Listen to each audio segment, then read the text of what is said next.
This is a download from BFM 89.9, the business station. This is Tech Talk, made possible by TM1.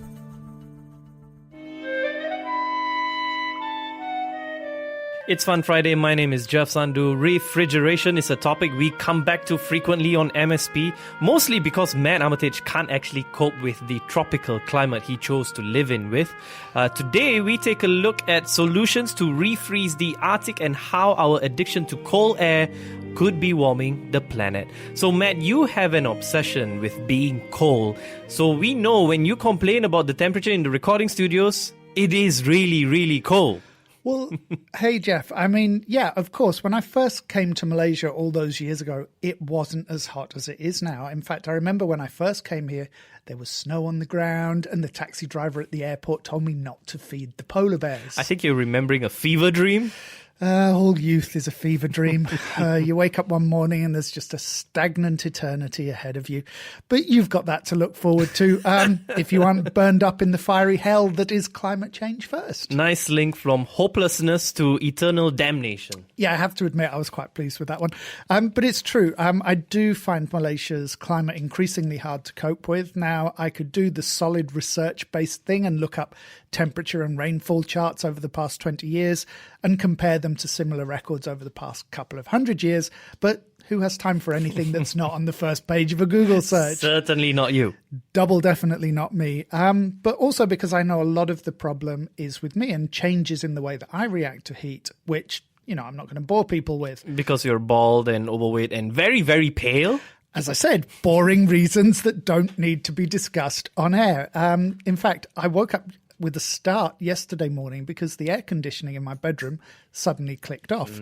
Now, there are two reasons I panic when that happens. Firstly, because it's a bit of a PTSD light trigger, because I was once in a landslide in the middle of the night and that was signalled by a power cut. But secondly, because I am the angriest person in the world if I sleep in the heat. I mean, honestly, a sleep-deprived me is much nicer than an overheated me, which should give you some indication as to how mean I get without climate control.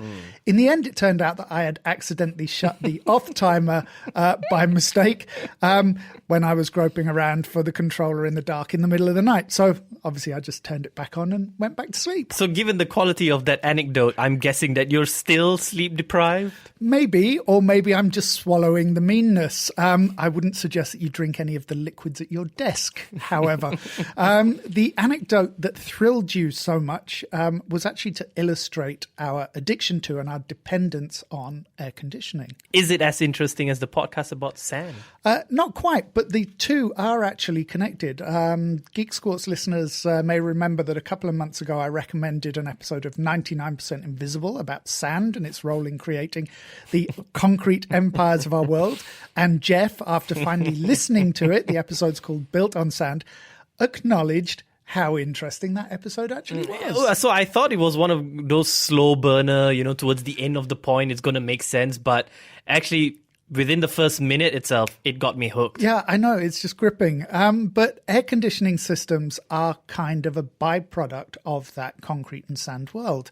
I've been following the paradox of our increased use of air conditioning as the world warms and the impact that the air conditioning is actually having on that warming. So it becomes this feedback loop or downward spiral that people are always talking about. The more we use air conditioning, the worse the problems become and the more we need to use it. This may not apply to listeners outside Malaysia so much, but, when was the last time you went a full day without using air conditioning or fans? The chances are, if you did, it probably wasn't here in Malaysia or it certainly wasn't by choice.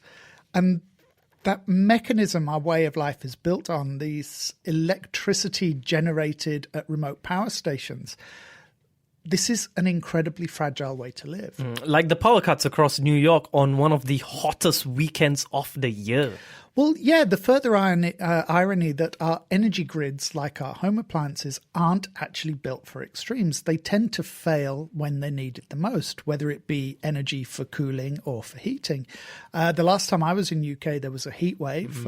In other words, the temperatures and humidity reached the levels that are the day-to-day norm here in Malaysia. But of course, none of the other infrastructure there is the same as it is here. So the tarmac on the roads was melting because it's designed to be hardy at low temperatures. The chillers, fridges and freezers in the supermarkets and in people's houses were breaking down because they're rated to a lower top temperature than the machines that we use out in the tropics. And people's homes are geared towards staying warm rather than being cool. Yeah, building regulations make the homes heat sinks, very few people bother with ceiling fans, let alone air conditioning for the 3 days a year that you don't need an umbrella or to wear a bearskin. But that's when you see how dependent we are, because in those conditions, everything stops. Literally nothing functions. This year, during another heat wave in the UK, I think the power load actually affected the rail network. Buildings were sucking up power for climate control, and the spikes, just like in New York, required that parts of the network be powered down or they would risk burning out all of the network gubbins. And that part of the network that they shut down was actually the train network, ferrying commuters and travellers around the country. So that's what happened in New York this summer. Yeah, parts of Brooklyn and Queens were disconnected because the provider, Con Edison, was afraid that demand would cause the grid to collapse. Better to inconvenience 100,000 odd people in those neighbourhoods than to risk a collapse that could have cut off supplies to hundreds and hundreds of thousands for days at a time. At least, that was their reasoning, because there are no best decisions in these situations. There are only the least bad ones, because, it's not only about comfort. And the health outcomes? Well, yeah, extreme heat and, of course, cold has impacts on the most vulnerable people in society. The young, the old, and the sick. And we know that death rates spike during heat waves, most noticeably amongst the groups that don't have access to adequate cooling or heating, which is a lot to think about when you turn on the AC above the sofa as you settle in to watch Netflix. And I'm certainly no paragon of virtue here. In fact, I'm probably one of the worst and most obvious repeat offenders. In terms of cranking it up? I mean, I'm so dependent on them at home. If I'm moving between different rooms, I leave the AC running in each room. Because our cat is getting older, I'll sometimes leave one running wherever he happens to be. So as long as I'm in the house, my wife's not so bad, but as long as I'm in the house, at least one AC will be running 24/7. And right now, because of the haze, we have at least 2 air filters running as well. At night, I also have a small water-powered AC unit that blows on my face while I sleep. And I'll be honest, when I hit those on switches, I'm not thinking about the load on the grid that I'm contributing to. I'm just thinking about getting clean air into my lungs and not having my brain swell. So why are we talking about AC during a show about the Arctic? Well, because things are very much linked. As I said, in our quest to stay cool, we're committing ourselves to behaviours that are causing other parts of the world to heat up. And in the case of the Arctic and many of our glaciers, to actually physically melt. And we underestimate the amount of power that these units and systems consume. In one Guardian piece I referenced, AC accounted for almost half the energy consumption in Beijing during a heat wave last year, 50%. And the buildings themselves are actually partly to blame. So it's a lack of geoengineering. Well, definitely over-engineering of one sort or another. We build in concrete and glass because it's fast, it's cheap, and we think it looks good. We've stopped designing so much for the local climate. We treat cooling and engineering as problems to be fixed with technology, not as architectural requirements. And people didn't look very comfortable in Game of Thrones. Well, I mean, if you're talking about the way things were in the past, if you think of that show as Europe in the Middle Ages, Northern Europe had somehow forgotten everything it learned from the Romans, Greeks, Egyptians, Moors, and pretty much every other civilization.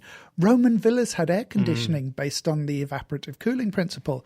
It was also widespread in ancient Egypt.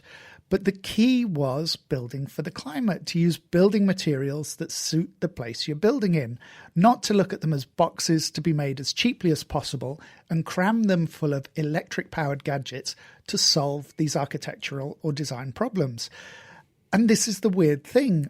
When the apocalypse eventually comes, caves may actually be a more comfortable and enticing proposition to live in than our actual homes are. All right, when we come back, get ready with those hats and gloves as MSP reports from the Arctic. We'll be right back, BFM 89.9.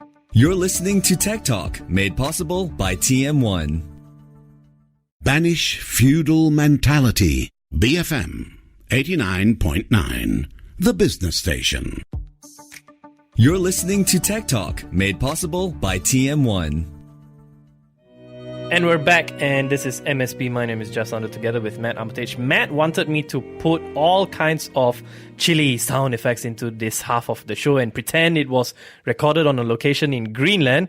I've also warned him that if he blows into his microphone and pretends it's the wind, he'll be looking for a new producer. So Matt, don't tell me you want to take all the air conditioning units we currently own and power them up into the Arctic?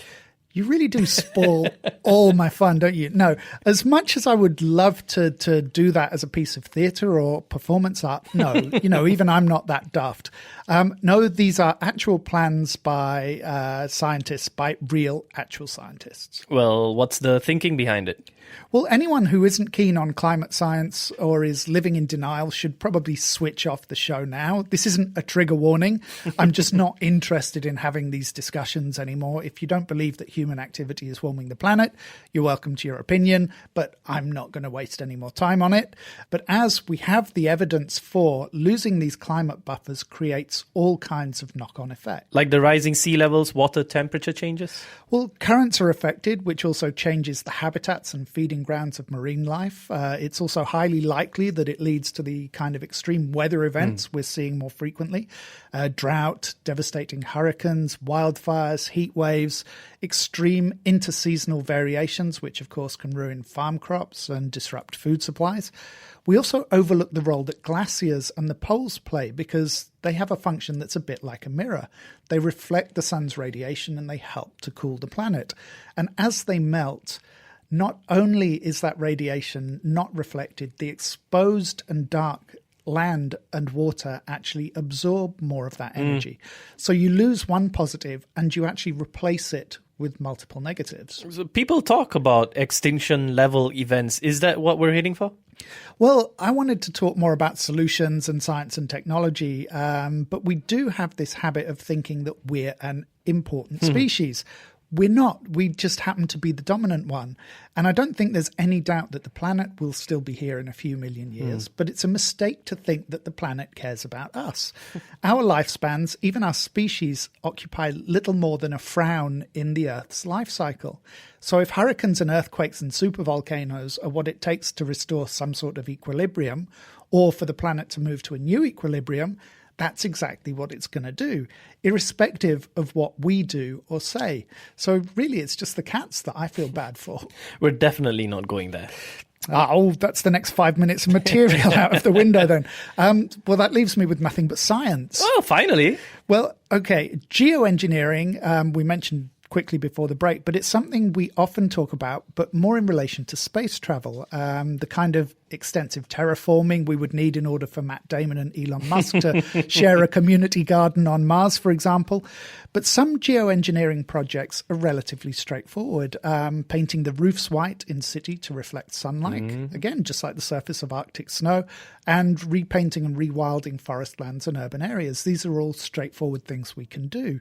But this kind of geoengineering, this idea of directly intervening to influence the climate, it's not supported by all the stakeholders in the climate science field. Because of the risk? Well, no, the risks are there, but we'll discuss those in relation to each example.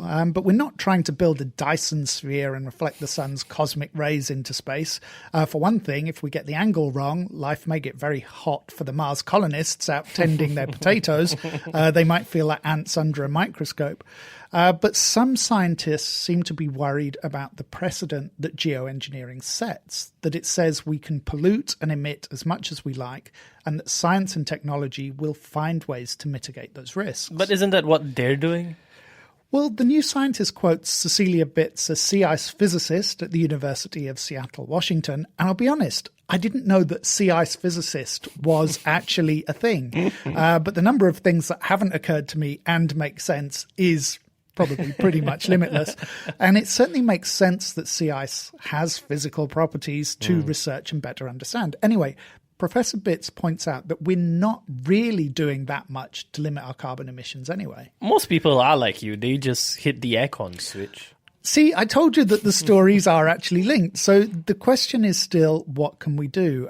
One of the ideas that's being put forward in a New Scientist piece called Refreeze the Arctic by Rowan Hooper is a process being pioneered by an astrophysicist, again, somebody you don't normally think of in the climate field, an astrophysicist called Stephen Desch at Arizona State University.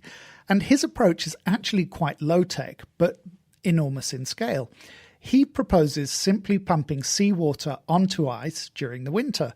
It'll freeze, it will start to thicken the existing ice and function a bit like the process of land reclamation by extending the coverage of the ice sheet, literally inch by inch. I get the spraying water bit, but how would you do it? Ships that spray water onto the ice? Well, Desch realizes that scale is the key to his approach. Having a few ships out there is unlikely to do much except waste people's time. He wants to build floating pump stations powered by windmills.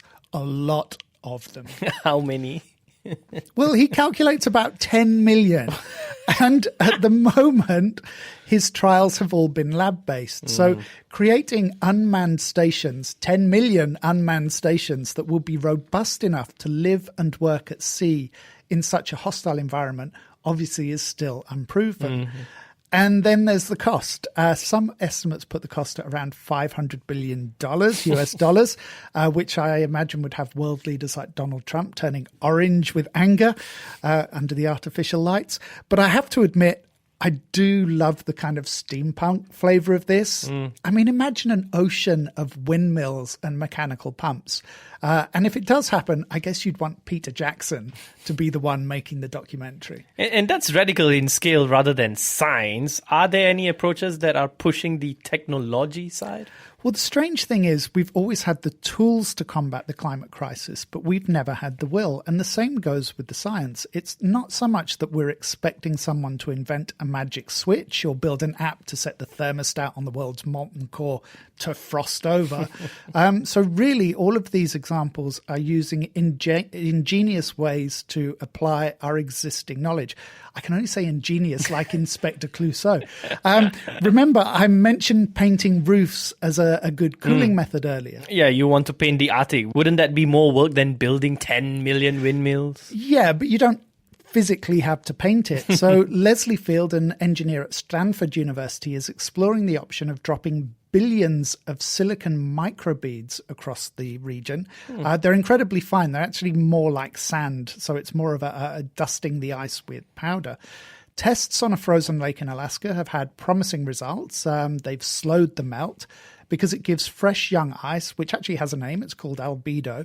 It gives it a chance to recover, and because it increases the reflectiveness, it reduces its susceptibility to melting. But that word microbeads, it's a little bit of a red flag, though. Well, yeah, it's one of those words you hear and start to think twice about with all the attention on plastic pollution. You know, microbeads don't have a great reputation.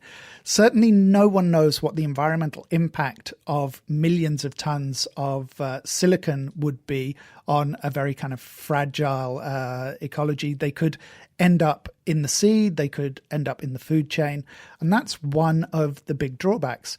Are we replacing one climate disaster with another? Is it just a lesser evil? Because we simply don't know what impact that will have. So far, I'm not seeing the silver lining of any of these approaches. Well, silver lining means you're looking in the right place because maybe the answer actually is the clouds. In the 1990s, a climatologist called John Latham started looking at something called the Toomey effect. To me? No, not to you. Oh. To me. To me. that the amount of solar radiation that clouds reflect back into space is dependent on the density of the water droplets inside them.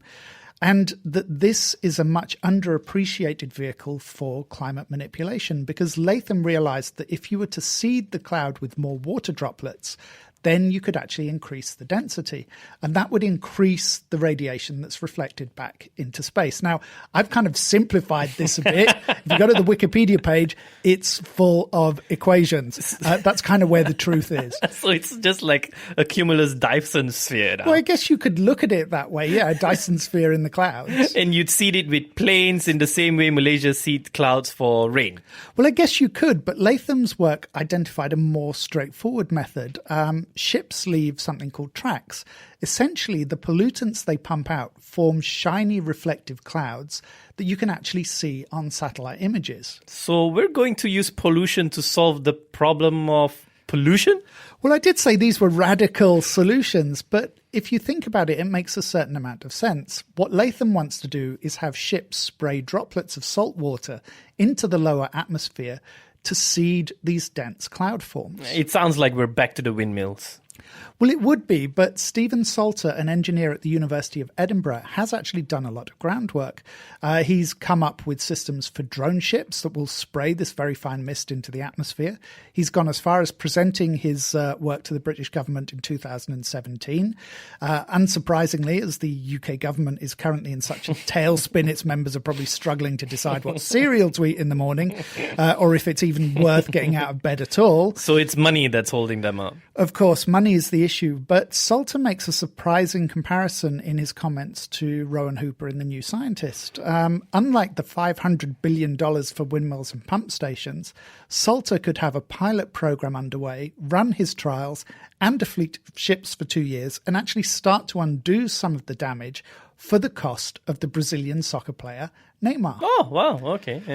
Apparently, Neymar sold to Paris Saint-Germain, because I know nothing about football, he sold for £198 million back in 2017. So you want to sell him to pay for climate experiments. I know you said radical, but isn't that kind of slavery? I think Salter was trying to make a point. I think the point is that 200 million may sound like a lot of money, but sports teams pay that kind of cash. Especially in the US, they'll pay more to transfer individual players, and that we could potentially mitigate some of the Arctic melt for the cost of one soccer star. I don't think anyone is actually advocating bundling him up and selling bits of him off. So what kind of results are we likely to see? Genuinely, we don't know. At the moment, there's almost no funding into this type of reflective research. An alliance of scientists is trying to change that. So the Marine Cloud Brightening Project is trying to raise money and awareness for this approach. It's especially cogent because we don't fully understand the relationship between cloud patterns and climate change. For example, it's possible that cloud cover could initially decrease as we reduce atmospheric pollutants, leading actually to further warming spikes because we're reducing the release of the aerosol particles that are forming clouds, much like the tracks that ships leave. So is that a reason to do it or to shy away from it? I mean, definitely to do it, because this and other related research will start to map out that relationship in much greater detail. And that will help to make climate mapping forecasts a lot more accurate. And the inaccuracies in the current mapping models are also part of the fire that fuels the climate change deniers. They say that there's too much speculation and that things aren't turning out the way the worst case scenarios forecast. And your answer to that would be? The MSP is all about the worst case scenarios. Some scientists are already arguing that we've gone past the tipping point. We're past the point that anything we do will undo or rein in the climate apocalypse that they fear is coming. Now, I don't know if that's true. I'd like to believe that it isn't, but we can't base the future around what people like me believe. We have to base it on the science and the predictions of experts, not on the pronouncements of someone who wanders out of his executive office and says, "Oh, it's snowing. Climate change has to be bunk." Otherwise, we're going to end up at a point where we'll be painting every plant, every animal, and every surface on the planet, including ourselves, a dazzling reflective shade of white. And white is not my color. There you go. As Indonesia and the Amazon rainforest burn and the Arctic melts, it's time to rephrase the Arctic. You can find all the transcripts of the show on culturepop.com. We'll be right back with Geek Squawks after this, BFM 89.9. Tech Talk, made possible by TM1. To learn more, visit tm1.com.my. Thank you for listening to this podcast. To find more great interviews, go to bfm.my or find us on iTunes. BFM 89.9, the business station.